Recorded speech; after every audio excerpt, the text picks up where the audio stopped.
Well, Neil, I want to give you another example of a potential danger that people face here. And I'm not sure if you can hear this or not, but you're going to hear a hissing noise. We believe that could be a natural gas leak from that building. Take a look at the windjammer, which has been torn up by Hurricane Katrina. And next door here, the Hard Rock Hotel and Casino, this hadn't been opened yet. Someone told us that this was going to be the grand opening week. But clearly this place won't be opening for a long time now. The amount of damages here is staggering. This other casino, Gulffront Hotel, the Beau Rivage, seems to have fared pretty well, although there are damages around the exterior, some of the edges. Certainly the Gulf side of the hotel has been torn up a little bit. But take a look at the Bombay Bicycle Club down there. That restaurant was completely flattened. And Neil, we drove up and down the Highway 90 here that runs along the Gulf Shore, and pretty much the first 100 yards all the way down is wiped out, completely demolished. And in fact, we came from an apartment complex down there called the Quiet Water Beach apartment complex. According to officials, some 30 people died in that one apartment complex. The death toll in Mississippi alone could be 80 from this storm, Neil, and they're not even sure yet because they're still going through the rubble. Neil? Incredible. Rick, all right, be safe yourself, my friend. Rick Leventhal in Biloxi, Mississippi. Hurricane help. You need my help, even in Ecuador where there was violence and elsewhere. I'll cushion the blow for you. And Bolivia. So what do you make of that? Well, Chavez is a curious figure. First of all, he would have been small potatoes, but our name-calling game with him, when we weren't prepared to do anything, just call names, really made him a hero in the eyes of Latin American poor. And in Venezuela, although he is certainly a socialist, to put it kindly, he has done some good things for the poor. The trouble is, beyond Venezuela's borders, he is stirring up violent trouble. In Bolivia, for instance, supporting the coca farmers who are not any human beings' friends. And Colombia. And Colombia, the cross-border, he appears to be giving asylum and possibly weapons to insurgents. We're not sure, but he's certainly providing safe havens. So this guy, the bad news is he's bad news. But 10% of our oil comes from this guy. Yeah. We need this guy. Hey, well, Neil, I think you and I could probably agree that the great strategic failure of the United States in the last 30 years has been the bipartisan Democrat and Republican unwillingness to come to grips with the national 27 pallets of medical supplies, and at least 2 people are now confirmed dead, although that number is expected to rise. Over in Mississippi, the Department of Health and Human Services there says it's sending 38 doctors and nurses in right now. And FEMA, the Federal Emergency Management Agency, says it's sending trucks, ice, water, meals, desperately needed by so many people who are hungry and homeless. In Alabama, 1,600 National Guard members helping out relief efforts. 650,000 people are already without power.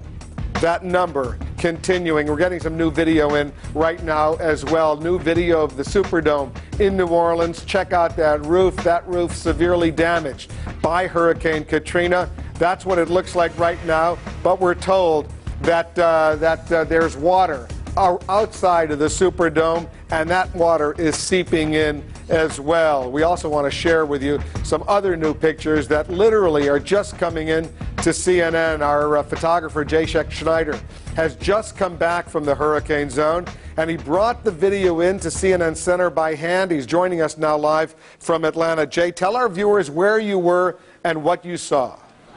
I was in an airplane flying about 5,000 feet over the coast of Mississippi and Louisiana, and it was devastating. This is Biloxi, Mississippi. I think that's a casino. A lot of casinos on the coast, and it was just capsized, as you see. And so much of the houses and businesses are just turned into rubbish and blown back from the coast. This is a hotel. Did you, Jay, while you were there, see people on the ground who were either running away or worse? What did you see as far as the human element? I really was too high up to see human beings because we were restricted to 5,000 feet so that emergency helicopters could use the lower altitude. So I didn't really see people. I just saw this broad damage. When you say it was broad, how long? Did this go all up and down for tens of miles, maybe 100 miles up and down the coast? I'd say the really worst spot I saw was the Gulfport Biloxi area. It was as if a giant hose was used to push back. You see these houses here? You can see where there were houses just like it right there below. You can see where the water just totally pushed houses back, cleaned off their foundations. This is the coast. I was flying over the Gulf, shooting towards the beach, and you can see several hundred feet back is where all the houses were chewed up and pushed. And this is Gulfport, Mississippi, the pictures we're seeing now? That's Gulfport, and this is a section of, I think, Highway 90 from Gulfport going west towards New Orleans, and it was just, as you see, taken apart. This used to be a highway, and now it's barely anything if we can see these images that you shot. That's right. It was just the sections of bridge apparently were just tossed off of it like dominoes. And what about these pictures that we're seeing now? Yeah, this is more Gulfport, Mississippi, and it was just, you can see these containers or trailers were just pushed several hundred feet away from the shoreline inwardly. And this is Slidell. This is Slidell in Louisiana, which also very, very heavily hit. This water is not supposed to be there around these houses. Clearly, the flooding has devastated this area. Yeah, these houses are turned into islands, and this is part of the I-10 bridge. You had some much better footage, I think, recently, but again, the sections of bridge are just totally torn off, pushed into the water. Had you ever seen anything like this before, Jay? You're a veteran photographer. You've been with us at CNN for a long time. Have you ever seen anything like this? In Homestead, Florida, it was extremely destructive. The wind gusts really just blew the stuffings out of all the buildings in Florida that I saw in Homestead. It was amazing. But the flooding here is obviously devastating. These houses are turned into islands. And it's not just the random tiny little area of flooding. These are huge areas. This is video, obviously, you shot in New Orleans. This is the Superdome. You flew over it as well. But tell our viewers what we're seeing now. Some sections of I-10 highway going through the New Orleans area that are leading into neighborhoods here. The neighborhoods are underwater. This is a view of Lake Pontchartrain and the causeway that goes across it. All these neighborhoods at the bottom of the picture are flooded. And that's clearly underscores why the governor of Louisiana, Kathleen Blanco, just said a few moments ago, and we saw her say it here on CNN, that a serious plan is now underway to evacuate everyone who stayed behind in New Orleans. It's simply too dangerous. There is no food, really. The food problems are serious. Drinkable water is serious. There's no power. There's no electricity. And the situation is, from a health standpoint, clearly about to get worse as this water, much of it dirty water, is seeping in. Jay, we're going to continue to look at your video. Jay Scheck-Schneider, one of our photographers, flew over this devastated areas, and we'll get back with you. Jay, thanks very much. John Zarella, our veteran correspondent who's seen many, many hurricanes over the years, he's joining us now live from New Orleans. Give us a little flavor, John, what you're seeing now, because we're looking at some new pictures that we just got in, but give us, from your vantage point, a little flavor to help our viewers better understand why the governor of this state now thinks it may be necessary to remove everyone. Now with you, I'm losing communications with you, Wolf. Try to repeat that one time. You know, the communication is so spotty here. We're having a terrible time. We have very little way to communicate out. If you can hear me, John, just give our viewers a sense of what you're seeing and hearing. It's back now. Good. Well, what we're seeing, of course, and have been seeing for more than 2 hours behind us there in the distance is a fire, we believe, along the banks of the Mississippi at perhaps an oil storage facility or chemical storage facility. We don't know for sure what it is, but it has been burning intensely for more than 2 hours now. What's interesting is this being the city of New Orleans, the Big Easy, filled with flavor and music. You hear it all the time. You can't hear anything right now. Everything is still. There are people, very few people now out on the streets. No one walking around the streets because you can't, because it's underwater. Everything around us here in the hotel, and we're on the roof of our hotel on the parking garage level, and everything around us is water, and it's continuing to rise because of those breaches in the levee. Off to my right, and below, where you can't really make out, is Canal Street. And earlier today on Canal Street, there was some looting, significant looting of the stores there. People going into the sporting goods stores, into jewelry stores, grabbing everything they could. Police did come out onto the street and break it up eventually, but not before the damage was done. We did hear a couple of gunshots ring out for, believe it to be the police trying to break up what was going on there, down there in on Canal Street. Now, you know, just like Jay Scheck-Snyder has said, what you see here is just this massive, massive flooding. In the terms of total devastation, you know, the Hurricane Andrew scenario was a bit different. They were able to, and I know I've lost my communications with you, so I'll wrap this up and try to reestablish. But, you know, today was a day where things went downhill very dramatically. We had rescues taking place. Thousands of them by the Coast Guard's estimation, certainly hundreds of people being pulled off of rooftops, being pulled off by boats, because houses are submerged all over the city of New Orleans, perhaps 80% of the city underwater. There are many, many houses in all of the areas that are completely submerged. And again, we've had the looting developing here. A helicopter going overhead right now. Can't make out what kind that is, although we have seen Coast Guard helicopters periodically. Again, I'm going to throw it back to you now, Wolf, until we can reestablish communications with you. All right, we'll check back with John Zarella in New Orleans. New Orleans clearly in deep, deep trouble. John, thank you very much. There's a cleanup crew that's parading in Biloxi, Mississippi, which has been very, very hard hit as well. You're looking at these live pictures from Biloxi, Mississippi, as this cleanup crew moves through the streets. Our Rob Marciano is there, our meteorologist. He's close to the worst part areas of Biloxi. John, give us, Rob, excuse me, give us a little flavor of what you're seeing. Well, Wolf, this is really the first positive thing we've seen all day. It's been a pretty desperate area, terrible to look at, and that we just heard a marching band, a drum line, march down Highway 90 here, not knowing what it was, and it was this young group of people who want to kick off some cleanup. So anyway, this is Highway 90, and they're marching up and down, and at some point I think they're going to get to doing some cleanup. Highway 90 is where the casinos are. It's where the most destruction has been, both on the ocean side and on the other side of Highway 90. I want to bring in this gentleman, and we can talk either over the marching band or over the video. Scott Richmond, we just got some video from just beyond Point Cadet.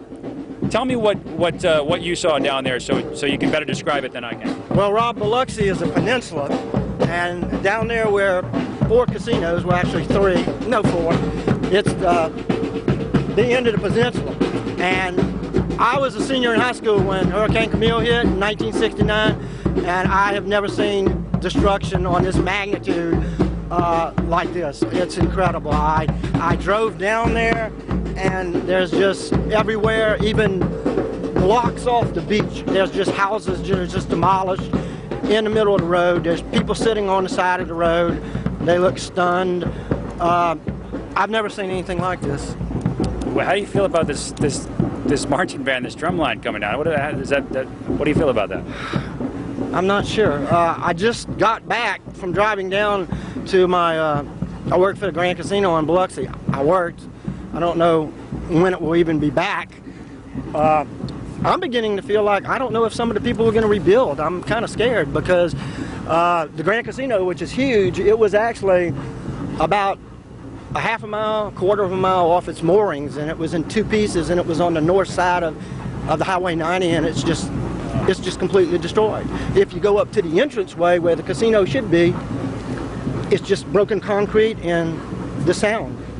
Well, I think people may eventually rebuild. We're going to get you some water. I know you want to let your friends and family know that you are okay. It's one of the biggest situations, Wolf, is that communication lines are completely down. Cell phones, landlines. How are you doing, sir? I'm not doing good. What happened? The house just split in half. Your house split in half? Right here on Hollingham, Beirut. Back, we got up in the roof, all the way to the roof, and water came and the house just opened up, divided. Who was at your house with you? My wife. Where is she now? Can't find her body. She gone. You can't find your wife? Oh, she told me that word. She told me. I tried. I hold her hand tight as I could, and she told me, "You can't hold me." She said, "Take care of the kids and the grandkids and my kids." What's your wife's name in case we can put this out there? Tony Jackson. Okay, and what's your name? Hardy Jackson. Where are you guys going? We ain't got nowhere to go, nowhere I'm going. I'm lost. That's all I had. That's all I had. Just breaks your heart. Now, aside from the emotional damage, just west of downtown New Orleans. And as I'm going to pan off here and show you where all these prisoners are located and isolated with the guards away from the prison, I'm going to give you a little bit of perspective here on where this is in relationship to the downtown area. As I pan up and out to the east, you're going to see downtown come into the Superdome. So we're very, very close to the downtown area, extremely flooded locations as we move on.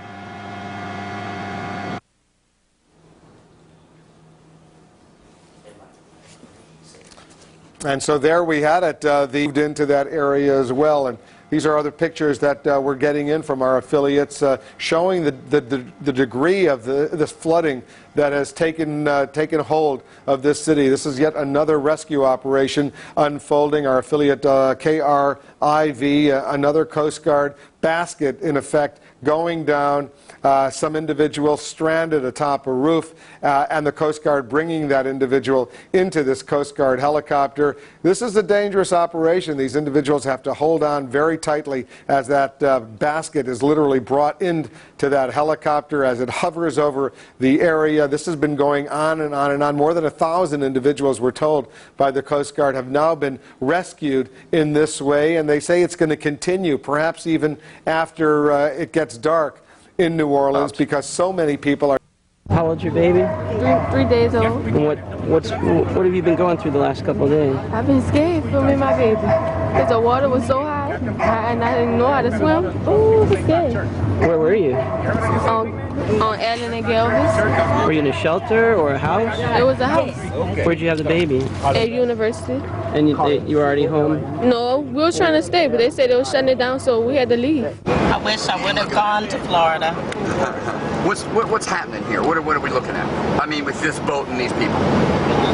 Well, we thought we'd ride out the storm, and the water kept rising, and we made the decision to go on and leave. So tell me about your place. How is it? The water was coming in, maybe 5 feet?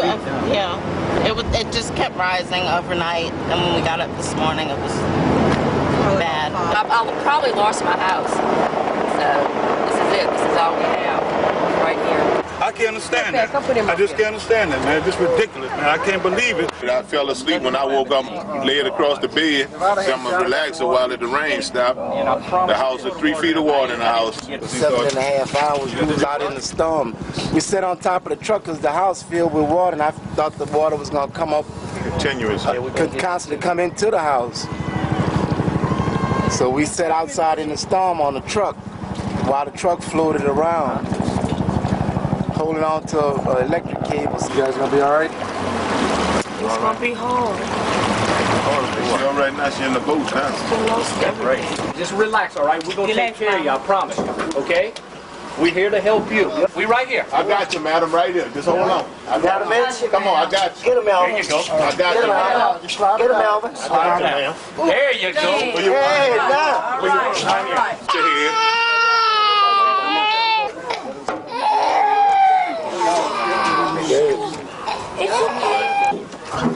Come on, little fella. Hey, well, come out there, huh? Somebody go get the baby. That's it? Yeah. Anybody else in there with you? That's it. We'll be right back with some more of the faces of Hurricane Katrina. This is MSNBC. Hold on. flotel or a floating hotel. It houses some of the oil workers. It had basically was thrown into this bridge in Mobile, Alabama. It was a pretty startling shot. Nobody was injured, but what officials are doing at this point is they're trying to remove it from underneath that bridge. A pretty large operation. It's going to take a while. Officials say, though, believe it or not, a single tugboat can actually get this platform or this barge out from underneath that bridge and get it under control. They say there are several of those tugboats on the way. It lodged under the bridge yesterday when the winds from Hurricane Katrina, the rising water, blew it from one of the local shipyards, blew it upstream. So we will keep an eye on that story out of Mobile. Situation room for the past few hours. There have been numerous fires that have erupted in and around New Orleans. We've been watching those fires. These pictures coming in from our affiliate KRIV, shot from overhead as planes flying overhead, and we've been watching all of this very carefully. This area does not look like it's heavily flooded right now, but there have been some fires. I think we're going to get close to one fire that's burning right now, and firefighters on the scene. If we get to that, there it is, almost there. It looks like it's getting closer to the situation, but we know that fires have emerged as yet another problem plaguing this city. Not only the fires, but all of these areas that certainly have caused numerous problems for New Orleans. Let's check in with our internet reporter, Abby Tatton. She's watching this situation for us online. Abby? Yes, checking in with New Orleans. What we're seeing, you see this individual, you see this man, he's stuck on a roof and he's crying out for help right now. So many other, literally thousands of people, they can't go down because there's water beneath them, and the first floor, probably the second floor of many of these homes are inundated with water, so they wait. They wait for the United States Coast Guard to come over and to harness them or put them in a basket and get them removed. Look at this entire area. This is New Orleans, underwater right now. These homes, we can only see the roofs of these homes. The first floor, the second floor of these homes, if there are other floors, they're underwater right now, and these individuals clearly are anxious to be saved. And the Coast Guard doing a remarkable job saving so many of them. Jack Cafferty has been watching all of this over the past 3 hours. At first we thought they were rail cars, but it appears that those were the 18-wheeler containers washed out of the port of Gulfport. We've been flying these hurricane stories for 10 years now. We've covered them in Florida and Alabama and Mississippi, and they do not compare to what we've seen today. It's just absolutely beyond description. Now this is one of the casinos there right in the Gulfport area. I believe it's one of the, I think it's Casino Magic, can't be sure. If you remember the aquarium, that's the aquarium right there that was in the port of Gulfport. It's been completely destroyed. This was Treasure Bay Casino. It looked like a Spanish galleon. As you can see, the structure has been completely undermined as the storm surge just went all the way through it. This was the area just to the east of the Broadwater Marina, where there used to be an old putt-putt golf course and several restaurants and buildings, and those areas are just, they're gone. This is the back end of the Hard Rock Casino, which was still under construction, but you can see it has just fallen off into the water now. That, I believe, is the Grand Casino in Biloxi that was picked up, removed from its moorings, and deposited to the west of its where it was moored, and it was brought back over Highway 90 there and just dropped down. It looked like what appeared to be on homes. We're looking now back to the east towards Ocean Springs. That's the old bridge just to the left side, kind of in the middle, which was no longer being used, and then the railroad bridge, which is further to the left side of your screen, and it looks like it has had extensive damage as well. The center section seems to have kept some of the concrete on it, but it's buckled, and I imagine all those pilings are going to have to come out, and all the concrete's going to have to be removed from the bay. It's going to be a very, very big cleanup job. Some dolphins that were just off the Beau Rivage, and it was amazing to see that outside all that devastation, that life in nature continues to go on. MSNBC's David Schuster rode out the storm in Biloxi, Mississippi, a city where the best and worst sides of human nature are concerned. Scott, I'm going to ask you to show the pawn shop, which is this sort of sandy area down here where you can see sort of a yellowish type of structure in it. That was a pawn shop, and it had apparently $500,000 worth of guns, and the owner apparently was quite mad to come back and find that people were rummaging through it and that many of his weapons were missing. So that was one problem. If you go farther to the west, there was a 200-year-old Victorian house that once stood there. It was one of the original homes overlooking the water. The person who ran the lighthouse lived there many years ago. Historic home, completely leveled. And then when you go farther to the west, you do see some buildings, some structures that appear to be still intact, but when you get up close, you see that everything, at least on the first floor of these buildings, completely destroyed, damaged, and the buildings are simply unsafe to even walk in. That is what it essentially has been like all day long, Lisa. We've seen people walking back trying to find if there are any mementos, anything that is worth recovering. And a lot of people, even people about a half mile away from us, who are on the highest point in this part of Biloxi, they had severe damage. They had water coming at them from both the Gulf and also from the bay, essentially converging. Neighbors were having to swim out of their homes to seek higher ground. And today, when people come back, they're just finding that the devastation is even worse than they had possibly imagined it might be. And again, these are areas a half mile from the water, the highest points in Biloxi. In addition to just seeing all the devastation, and it just goes everywhere, we're hearing just story after story about how people survived. People who essentially thought that they could ride it out on the second floor of their home. They then had to scratch their way up to the roof and essentially claw in and hold on during 100-mile-per-hour winds. And then against all of that are the stories about people who did not. A number of people witnessed, for example, just down the road, an apartment complex where people thought they could ride it out. They had ridden out the storm Hurricane Camille some 36 years ago. This time the water came so fast that the last time anybody saw a couple of people in that apartment was when they were swimming, desperately trying to cling to the apartment railing, and they were not seen again. So it's just the stories, Lisa, are remarkable. And then when you look at what's happening right now, I mean, right now, no power, there's no electricity, cell phone service sometimes works, sometimes it does not, and the entire city reeks of gasoline because all the gasoline lines, many of them have problems. Some of them, gasoline is leaking out. Officials are worried about fires, about explosions, and that's slowing down the rescue effort because they have to try to make sure that block by block officials can even get in. And then once they get in, we were talking to some sheriffs here in Harrison County who said that they believe there may be hundreds of bodies in this particular county that they simply can't get at because there's so much debris, and when human beings try to get at the debris, there's just too much, and they haven't been able to bring the dogs in yet to try to sniff them out. So it's just problem after problem here in Harrison County, which encompasses greater Biloxi. Lisa? So many tragedies coming from there. David, I'm just curious, where are you and some of the other reporters staying? We took refuge up at a hotel that's about 4 miles inland, but what's so remarkable, Lisa, is when you look at basically within an hour and a half's driving distance and nobody has power, everyone's having to rely on the Red Cross to bring in food, cell phone coverage is spotty, and the hotels farther away that actually do have power, I mean, everyone wants to, sort of crash those because obviously, you already have so many tens of thousands of people that abandon this area that have taken up refuge at those hotels. So it's impossible for just the logistics, for example, the Red Cross, trying to figure out how the Red Cross can come in and help. One of the biggest problems they have right now is trying to figure out, well, that's great when the Red Cross people come in, where are they going to stay? Because all the hotels, all the places they might stay, those are already occupied by people who abandon this area. So It's just one logistical nightmare after the next. David Schuster in Biloxi, such a sad story from there. Thanks so much, David. And joining me now on the emergency management headquarters here in Jackson is able to stay in contact with our people on the coastal areas, basically by satellite phone. All other telecommunications have been brought down. So you're using these satellite phones. I'm not going to ask you for numbers because I know you don't have any at this point, but give me a sense of the progress in terms of food, water, medical aid, the bare essentials that people need. Right. Lisa, right now, basically, we have been, our total effort has been search and rescue type efforts, of course.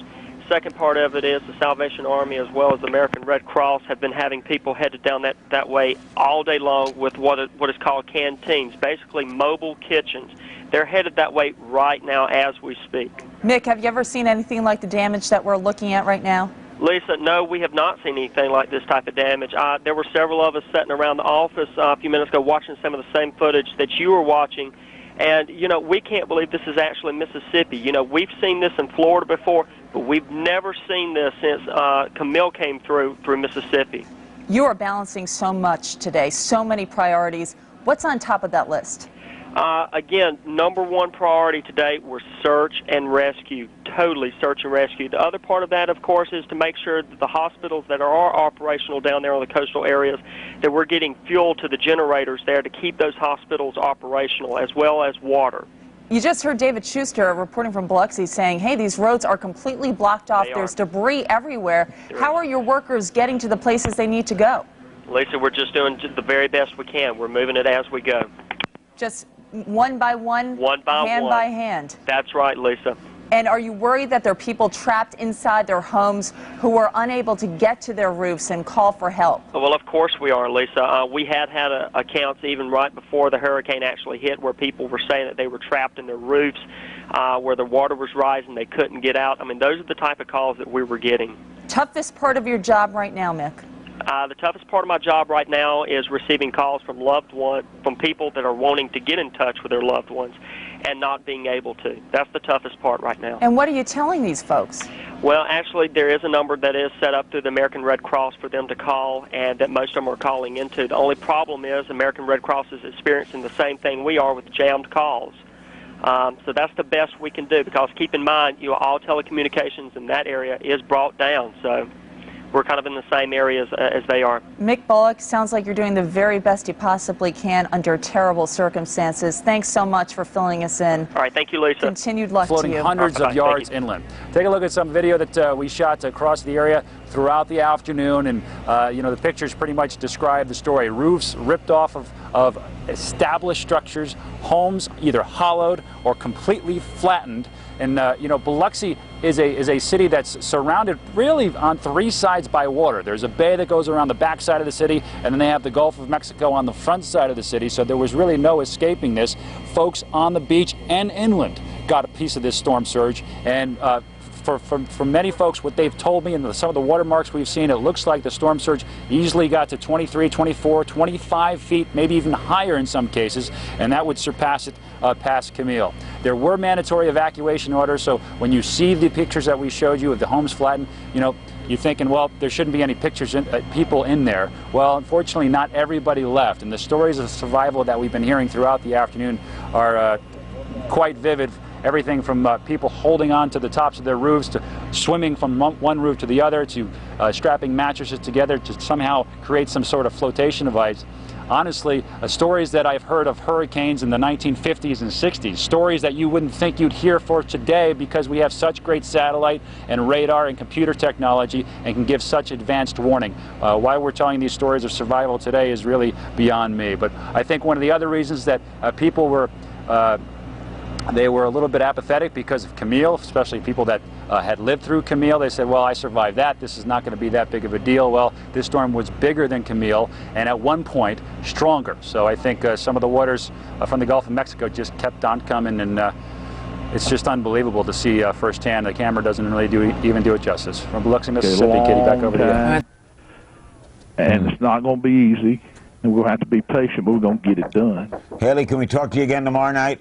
Larry, I'd love to. Thank you. Good talking to you. I hope next time better circumstances. But he'll be back with us tomorrow night. The governor of Mississippi, plus Haley live Barber. oak trees, magnificent oak trees, still have their trunks and big limbs standing, but the smaller limbs and leaves, all the foliage completely ripped off. Looked like there's been a forest fire here. So there is signs of wind damage, but the storm damaged from the storm surge is indisputable. And I've kind of looked around and talked to people, try to figure out how high up this storm surge got, and it looks like it likely got higher than Camille, likely in the 25-foot or better range, and that's what caused all the damage here in Biloxi. Not only on the Gulf of Mexico side of the shore, but Biloxi is pretty much surrounded by three sides of water. There's the Bay of Biloxi, or Biloxi Bay, that goes around the backside, and that did some damage as well to the Keesler Air Force Base area and the backside of Biloxi. Yeah. So this town is really, really hurting. Katrina are at least in part our fault, made worse or more frequent by human activity. But are we right?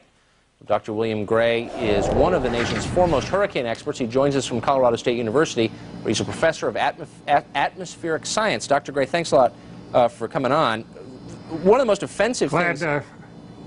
Thank you. I want to read you a quote here. This is from Germany's environmental minister, who issued a statement today through a German newspaper blaming the United States and its refusal to sign the Kyoto Treaty for Hurricane Katrina.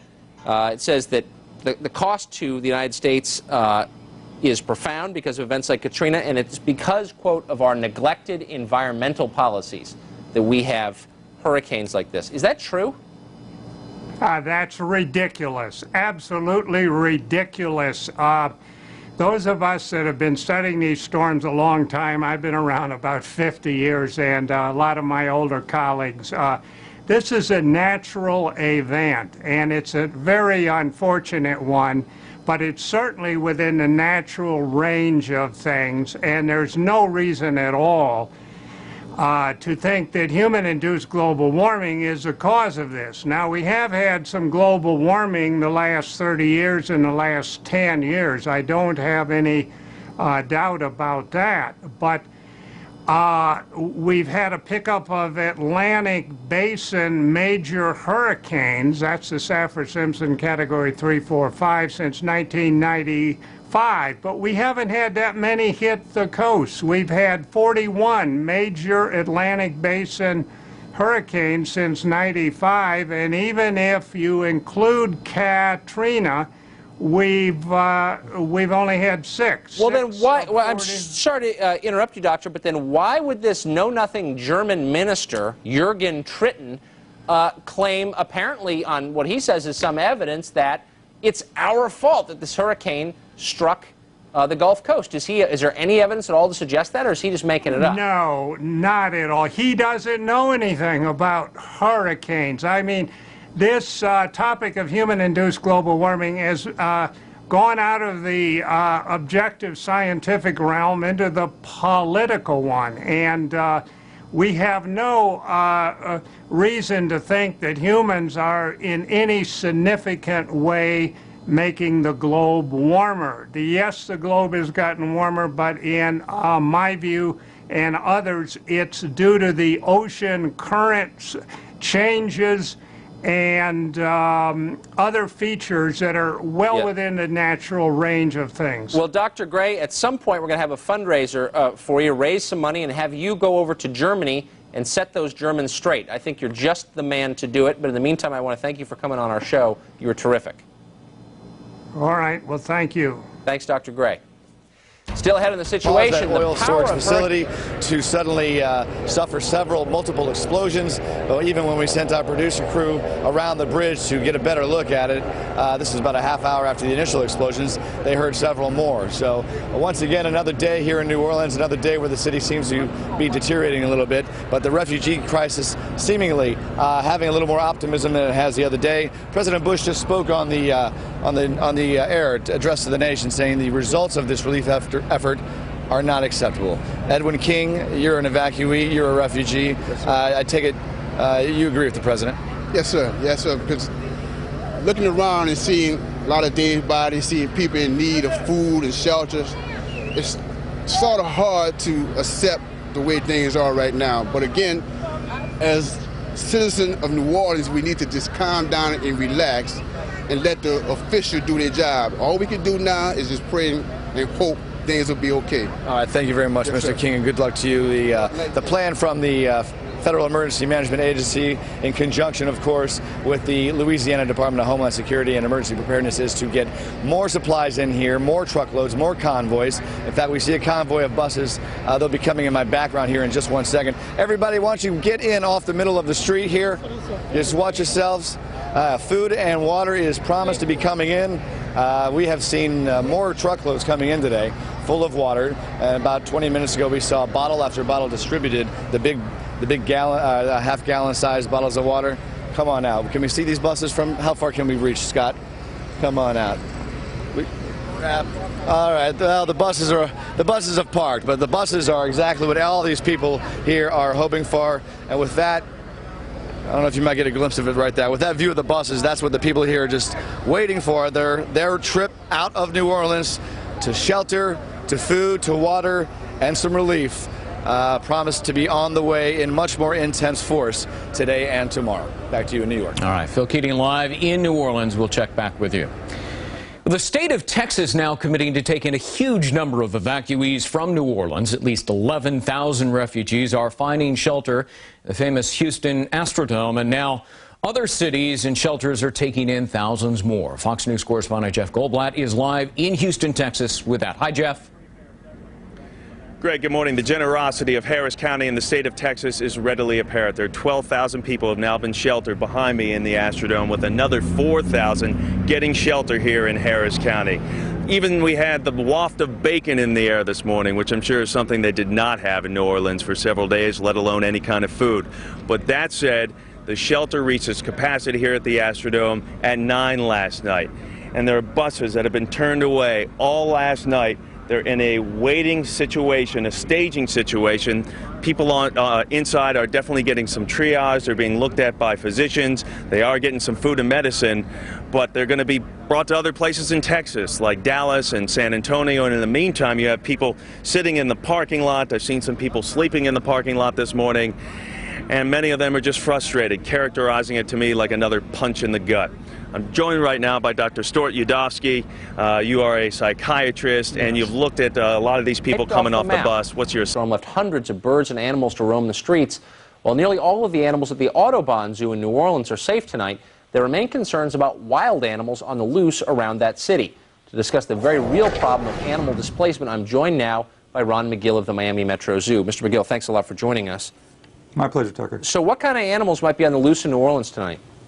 Well, you know, in the bayou and the swamps, of course, there's always snakes, and these animals have been displaced just like the people have been displaced. Animals that are subterranean, they go into the ground with the water and the flooding, these animals are going to come out. There's, of course, the alligators in the swamps and such, and the problem with the water and the flooding is that this water provides basically kind of an accelerated highway for these animals to be dispersed throughout areas that they normally wouldn't be in. So there's an ongoing issue there, and not to mention people's pets. People's pets are out. And Tucker, I can't overemphasize that animals that are hurt and frightened can be dangerous, and people need to keep that in mind. So you think there's a possibility you could see waterborne snakes on the streets of New Orleans tonight? Absolutely, there's a possibility. I mean, there's a possibility of animals from the Gulf. I mean, fish and sea life coming into New Orleans, depending on how this flooding's going. This is something, I mean, as catastrophic as Andrew was for us. You know, when the wind was over, we saw a light at the end of the tunnel. We were able to recover and start clearing up, and the animals that have survived the storm, we were able to secure them. The water issue that you're having here at New Orleans is just overwhelming. It's almost incomprehensible to me because it's something that seems to be able to get worse before it's getting better, and I don't know what to tell those folks. So there was a report earlier today, and I'm not even sure what to make of it. We haven't reported it directly because it sounds kind of implausible, but maybe it is plausible. A 3-foot shark floating by down the street in New Orleans. Possible? It's very possible, but the problem is now this water is going to become very contaminated very quickly. And with those contaminated waters, these animals are going to die. And that's going to compound the problem because you're going to have dead, decaying wildlife start infecting the area over and above what's already there. This becomes a monumental problem. And, you know, I just feel for them. I can't express my feelings adequately enough to say how catastrophic this is. So you said that household pets can become dangerous under these circumstances. How should people approach them? Well, they need to be very, very careful. I mean, something as normally people would look at as friendly as a deer, you know, that's hurt. You approach a deer that's hurt, and these animals don't understand you're trying to help them. They're panicking. They're trying to protect themselves, and that's when they can bite. A deer kicking you can eviscerate you in a heartbeat. And people don't understand that because they've seen too many movies of Bambi and things people like have been that. Injured by deer? For real? Oh, absolutely. Been eviscerated by deer. These are things, their hooves will slice you open like a knife, Tucker. And this is out of a panic as they try to run away. If a deer has a broken leg or if a deer is drowning or inundated in mud or something like that, you need to be very careful. Don't approach this wildlife unless you've contacted authorities or you have some help there because it can turn on you incredibly quickly. And quickly, I think most people's real concern is for household pets, dogs and cats. Can you reassure people that they can they live on their own for a while? You know, what are their chances? And I said this after the hurricane at the zoo. I said, folks, you have to keep something in mind. There's no single animal life that's more important than a human life. Take care of your human neighbors right now. The animals have the instincts, even domestic ones, to survive the rain and the flooding and things like that. They'll find the food. If we take care of the people, they in turn will take care of the animals. Don't become skewed with your focus. Okay. But we do wish the dogs the best, truly. Well, Ron McGill, we wish you the best, too. Thanks for coming on. Thank you, Tucker. That's the situation for tonight. Station in Jackson, Mississippi, WLBT. We warn you, many of the images you will see are disturbing, and the rest are merely unbelievable, especially when you realize that simply as the crow flies, this video journey by helicopter covers 17 miles. We left the office this morning early, about daylight, and I tell you, we really weren't prepared for all the damage just en route down to Gulfport. It was just incredible. But once we got down there, this footage that you're seeing is in the Long Beach area, which is just to the west of Gulfport, about 3 to 5 miles west of the Gulfport airport. This was along the beach. The devastation was just amazing. It looks like about half-mile in from the beach, everything has been leveled, flat, destroyed. The buildings, there just aren't really any structures standing anymore. It's just incredible. You can see where the storm surge came up and deposited all this debris. We're looking at an area now that's probably a quarter-mile inland from the beach. That's right in front of, I think it's formerly a Kmart right there, and that was a marina right in the Long Beach area, which was just flattened, just nothing left there standing at all. There was restaurants and marina offices there that are just gone. This is proceeding eastbound along the beach.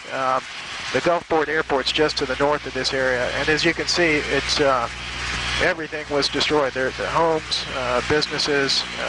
We're looking at a lot of freight vehicles from the port of Gulfport there that were stacked in the port area, and they've been washed all through the downtown area of Gulfport. At first we thought they were rail cars, but it appears that these were the 18-wheeler containers washed out of the port of Gulfport.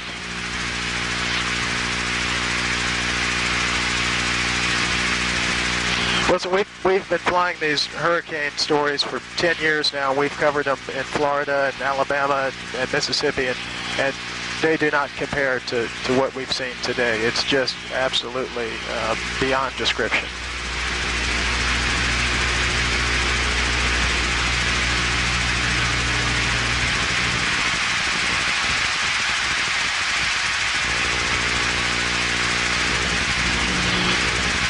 This is close to the downtown area of Gulfport, and as you can see, some of the barges from the port area were just washed inland, a quarter mile. Another barge there, and this is pulling out looking at the beach. Now this is the one of the casinos there right in the Gulfport area. I believe it's one of, I think it's Casino Magic, can't be sure. All of the casinos that we saw along the coast that, as you know, were floating on the water were basically just picked up and deposited inland. Many of them over Highway 90, where the casinos were actually picked up and deposited on top of homes and businesses. That's another casino in the Gulfport port area that was moved. I believe that's the Mississippi Power Company building in downtown Gulfport. You can see all the debris washed up around it. A lot of the structures in the downtown area are standing, but you can tell that the storm surge, probably 20 feet in that area, 25 feet in that area, This is flying over the port of Gulfport, which is just right south of the downtown area. We're proceeding to the east along the beach here, and the camera's looking back to the north towards the coastline. If you remember the aquarium, that's the aquarium right there that was in the port of Gulfport. It's been completely destroyed. This is looking north back towards downtown Gulfport here. And now this is just looking in from the beach. We're passing along Gulfport, coming up to the Gulfport-Biloxi line here. These are all the old homes that were along the beach. Many of them just gone. Just you can see foundations and just complete devastation through this area. This is coming up on the Veterans Building, I believe, that was coming up towards Keesler Air Force Base, which is right south of there. These are some of the National Guard troops that are now, we saw moving along what remains of Highway 90, trying to keep looters down, looking for people who need help.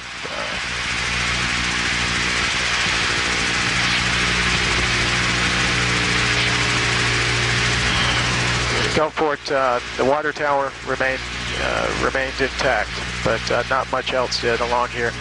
I've never seen anything that has compared with this. Just the complete devastation, and for the length that it went along the coast. That's it. That's the former Holiday Inn at the Coliseum, and that's basically on top of the reception area, the front desk, and the restaurant area. It just picked up that, I believe that's the President Casino.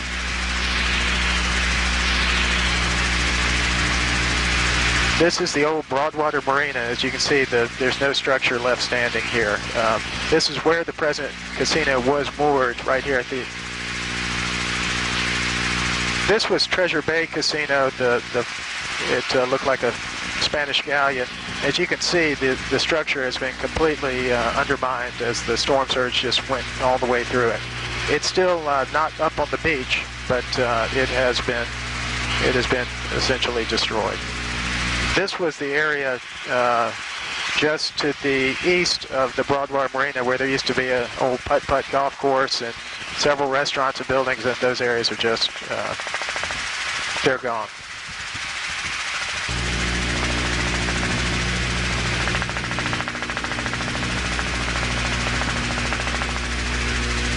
This is the back end of the Hard Rock Casino, which was still under construction, but you can see it has just fallen off into the water now.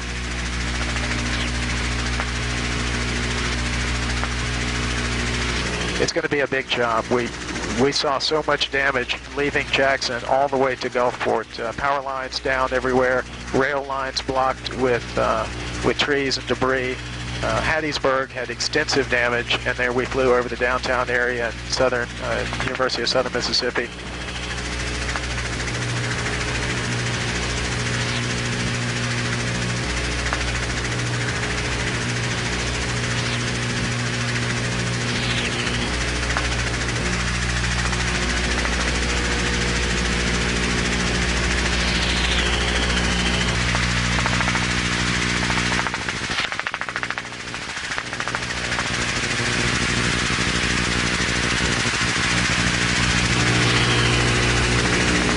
That's a casino that I believe is the Grand Casino in Biloxi that was picked up, removed from its moorings, and deposited to the west of its where it was moored, and it was brought back over Highway 90 there and just dropped down. It looked like what appeared to be on homes. But this was one of the premier casinos along the coast, and it's just been completely destroyed. This is the downtown Biloxi area going out towards Point Cadet, and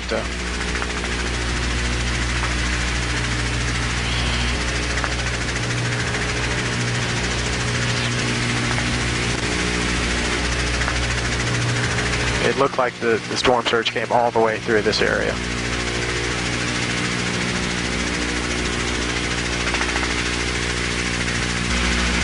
That's looking back towards Point Cadet and Biloxi, and then back behind us here is Ocean Springs. But that was Highway 90, and the railroad bridge, which is just to the north of this, is also destroyed.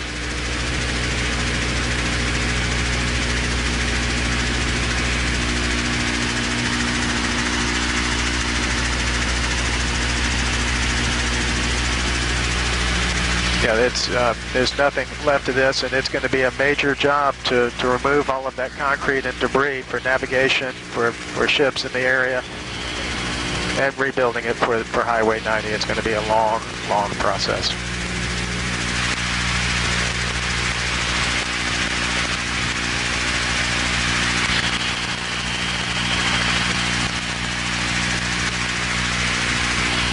It's so extensive, and we were asking ourselves that question earlier, and I think as Governor Barber said earlier, I think we first focus on the search and rescue efforts, and that's certainly going on now. And once you focus on getting the utilities back up, you focus on getting power and water, and you just start taking those steps towards rebuilding, and you don't try to think about the whole picture. You just do the first steps that are right in front of us now.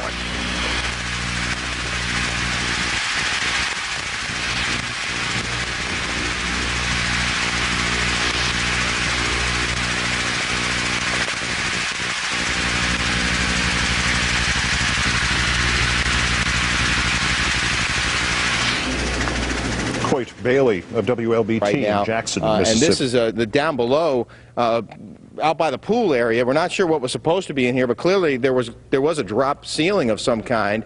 And you can see, just the framework that's swinging in the breeze now, and light fixtures and that sort of thing.